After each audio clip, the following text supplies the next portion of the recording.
येनाक्षरसमाम्नायमधिगम्य महेश्वरात् कृत्स्नं व्याकरणं प्रोक्तं तस्मै पाणिनये नमः। येन धौता गिरः पुंसां विमलैः शब्दवारिभिः तमश्चाज्ञानजं भिन्नं तस्मै पाणिनये नमः। वाक्यकारं वररुचिं भाष्यकारं पतञ्जलिं पाणिनिं सूत्रकारं च प्रणतोऽस्मि मुनित्रयम्। अथ शब्दानुशासनम्। अथ माहेश्वराणि सूत्राणि आ इ उन ऋलृक् ए ओं ऐ औच हयवरट लन यम जभै घड़दश जभगड़दश ख फ छ ठ त चटतौ कपै शशसर हल इति माहेश्वराणि सूत्राणि। अथ अष्टाध्यायी सूत्रपाठः। तृतीयोऽध्यायः। चतुर्थः पादः।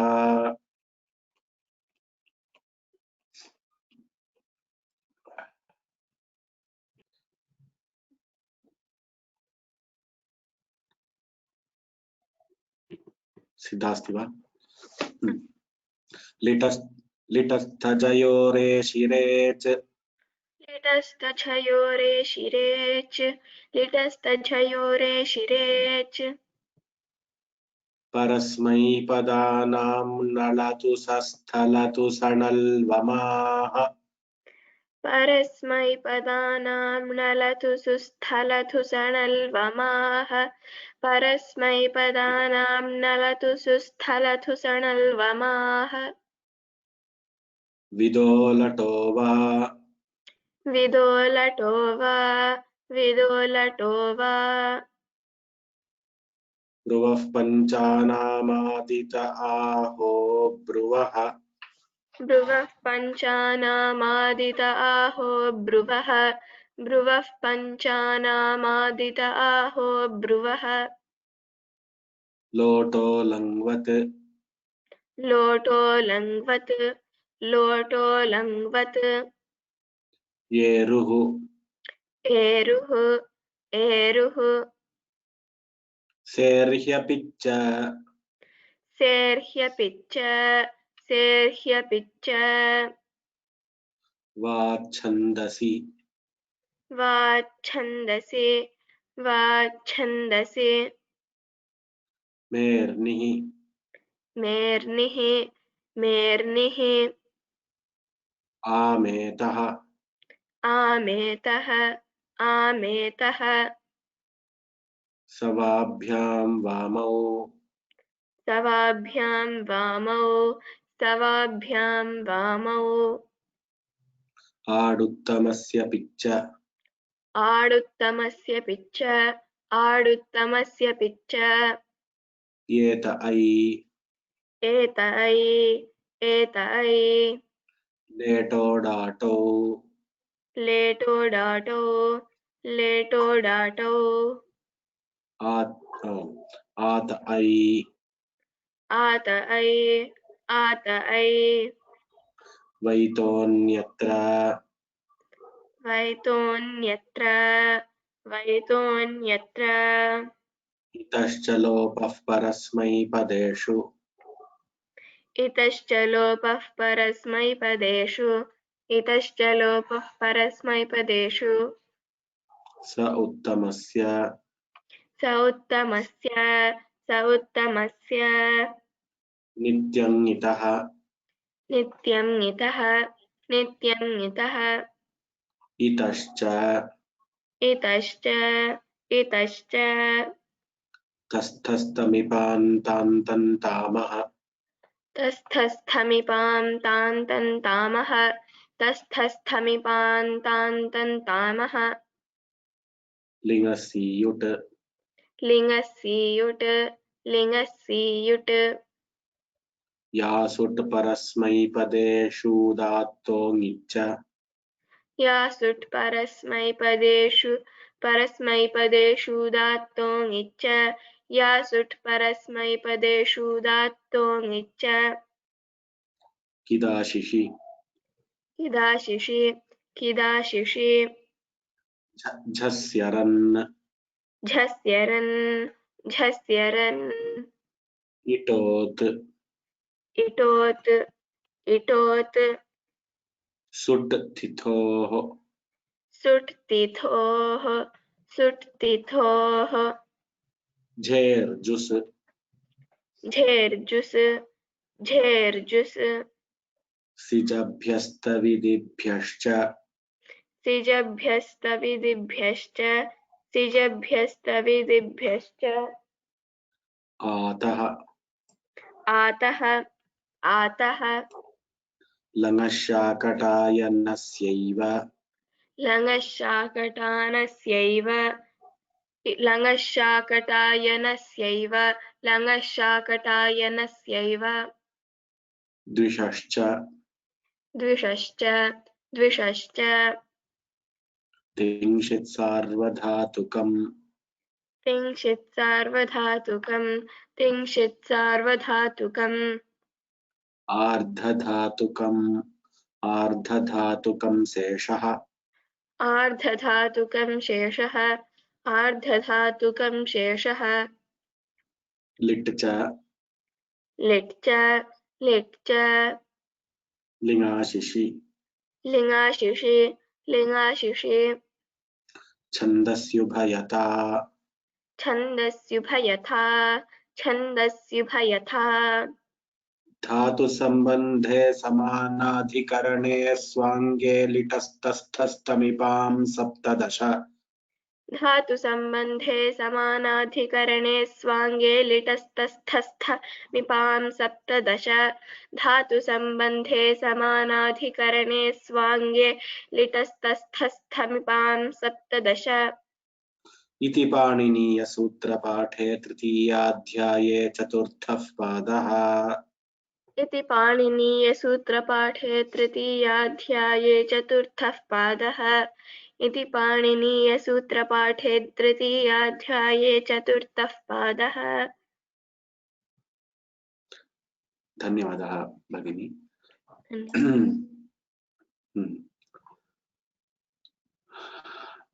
अतीव समीचीनतया उक्तवती कीर्तनाद्य प्रतिदिनं सम्यगेव वदति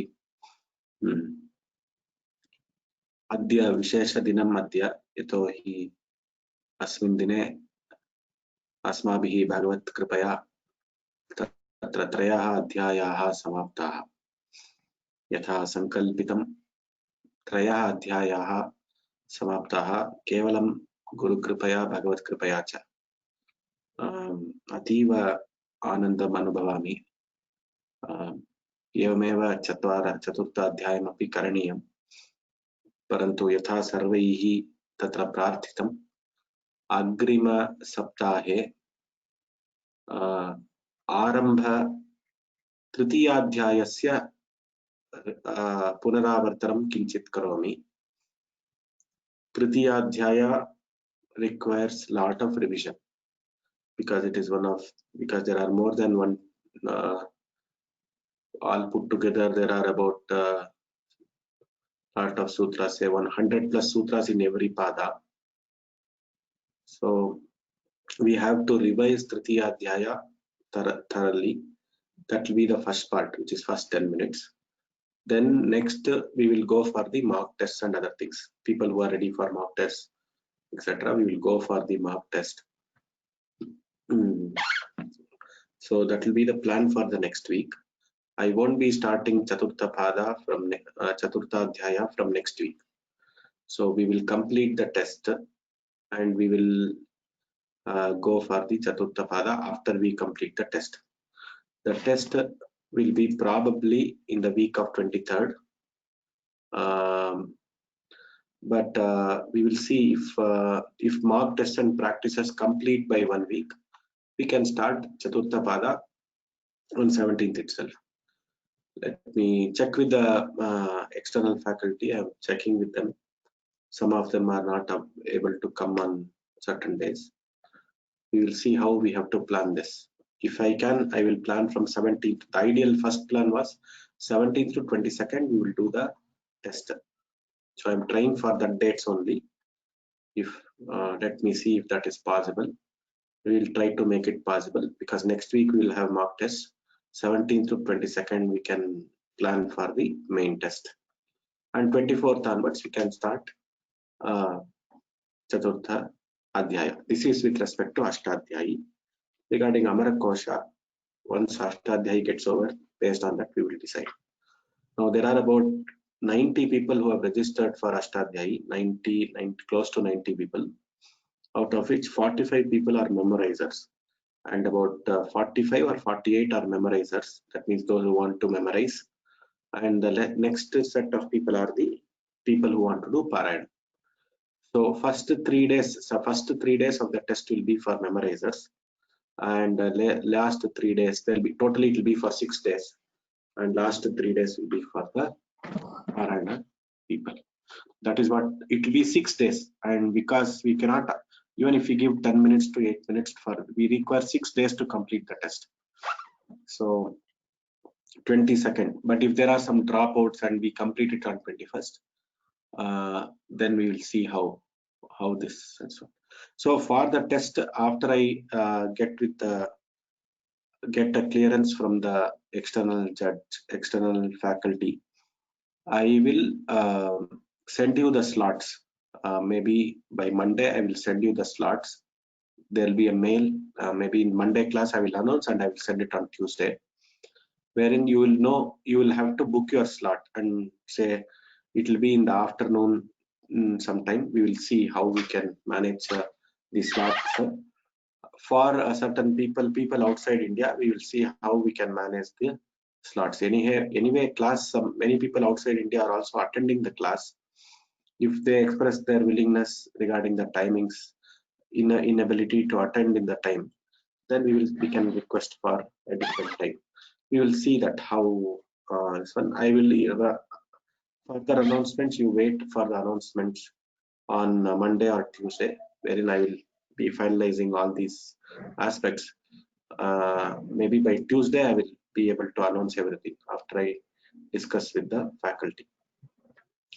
So very happy that we have completed 3 chapters. Teaching is over, but the phalam for this class is not that I complete teaching this is only 25%. So the 25% effort is done, which is Acharya Padamadatte.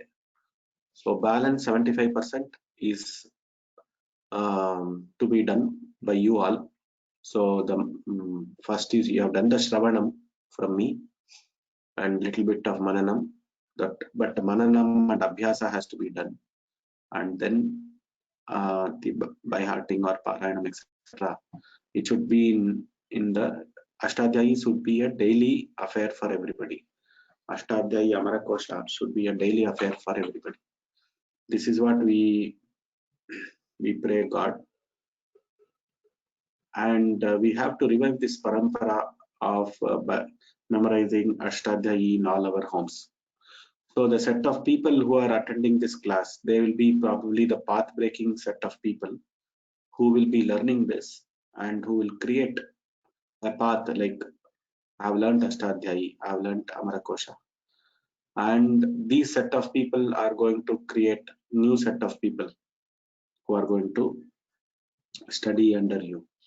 So this is the vision for this program. So it has a grand vision. By Bhagavad Sankalpa, we are doing this. We are not saying that we are doing this. Bhagavan is helping us to do this. Anybody wants to chant? Kindly raise your hand for today.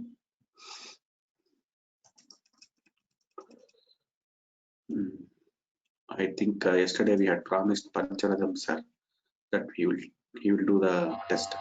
Yeah, I have one question before that. You go to Chaturtha Tritiya Pada, last fourth Tritiya Adhyaya fourth Pada 113 or 213. Lin shit, sorry, Lena shit, but Lin is when you do the keep going on one, yeah. Tinishat Sarvadatakam, right?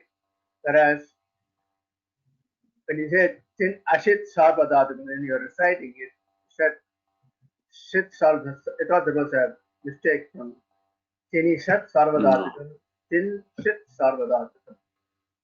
So, okay, I got the it. sutra is. I got it. So let me explain. Go ahead, yeah. The sutra is Tingshit Sarvadatukam. So actually, the tikara comes here. Right, that's what I was saying. So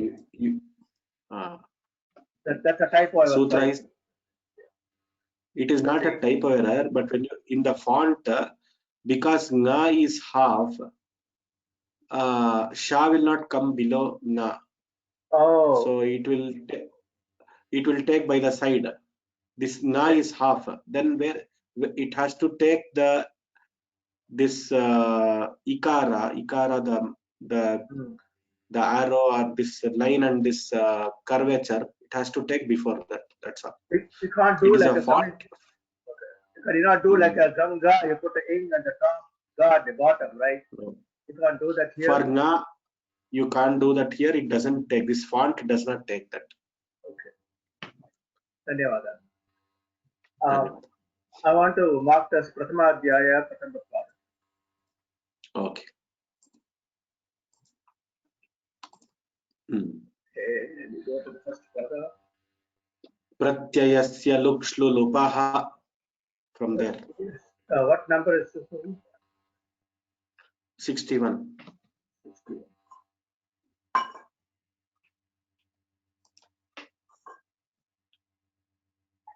Pratyayasya lakshlupaha. Pratyayalope pratyayalakshanam. Talvatangasya ashontyaditi. Alontyad purva upada. Tasminniti nirdishte purvasya.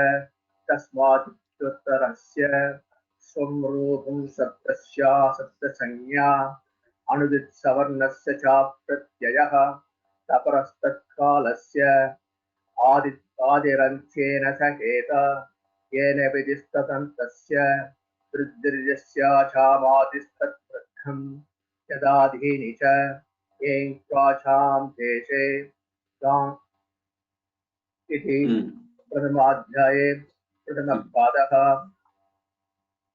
गाङ्कुठादिभ्योऽन्यत् अथ द्वितीयोऽध्यायः द्वितीयपादः गाङ्कुठादिभ्योऽन्यत् विजयित् विभाषोर्णोः सार्वधातिकमपित् असंयोगलिखित् इन्दि भवति भ्यां च मृडमृदकुदकुशक्लिशिवदवसक्त्वा बुधविदमृषग्रहि स्वपिप्रत्यसञ्च विगोचल् फलन्ताच्च लिङ्सिचावात्मने पदेषु तुश्च वाघमः हनश्च च यमोघन्धने विभाषोपयमने Udupadhat bhavadi 21. 21. Udupadhat bhavadi karmaro aranyatarasyaam punakvacha Nopadattapandhadva Vanchilunchritascha Krishi Kasyapasya Kalo Vipadadhaladehi Srischa Ukhalo Jasat Surgadidhabhritaha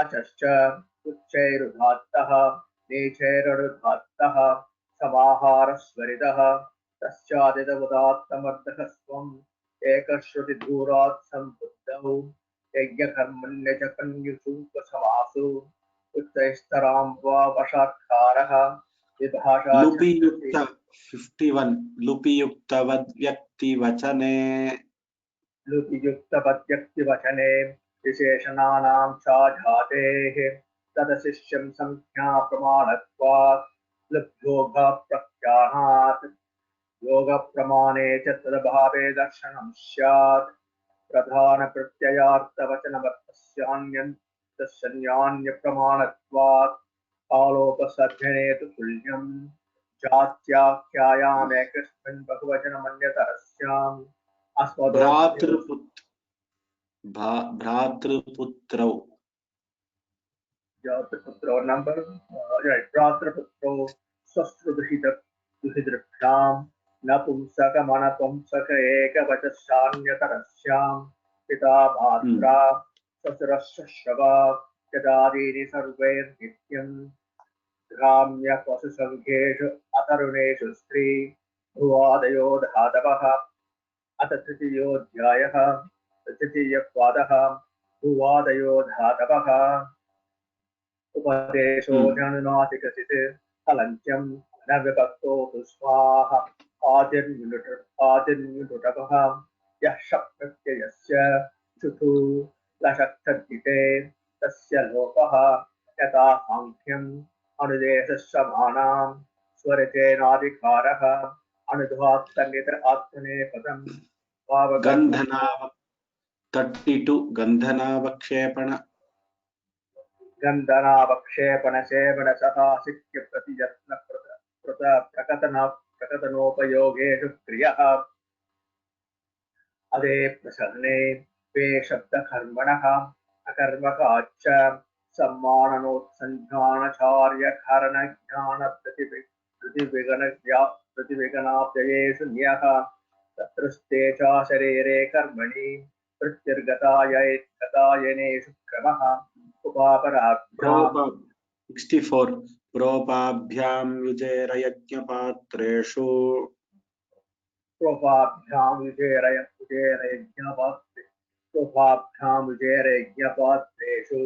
समक्ष्णुवः भुजो नवने तेरणौ समः क्ष्णुवः समः क्ष्णुवः भुजो नवने नेरणौ यत्कर्मणौ चेत् साकर्तानाध्याने विस्म्यो हेतुभये धृतिवंश्यो प्रलम्बने सम्माननशालिनी करणयोश्च मृत्योपपदार्थयोऽभ्यासे कर्मणा 32 fourth pada कर्मणा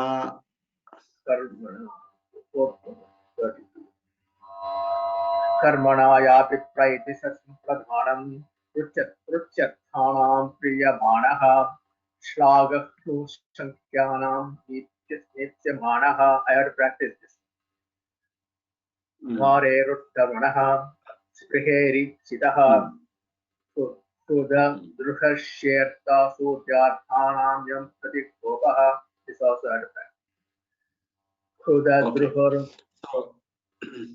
okay it's okay so can I give you the feedback? Yeah please. I know I had some rough spots. So mainly wherever there is mahaprana dhakara da dha your the mahaprana is not coming well. Dha and tha mahaprana is not coming well. Mahaprana is you can stress more on mahaprana. Other things are fairly good. Mahaprana is the complex words I have to practice in time. Still it takes a while. I have to learn them every day. Yes, you can practice using Vyoma. There is an audio file. You can practice using the audio. Right. One question is, now you asked me in between, right? Am I supposed to remember all the numbers that different chord? You told me the number time. Good. No, we will tell you the number. Don't worry. Okay. Dhanyavada. It really makes me feel better today. Okay. Dhanyavada. Thank you. Dhanyavada. So there are a lot of people waiting for the mock test.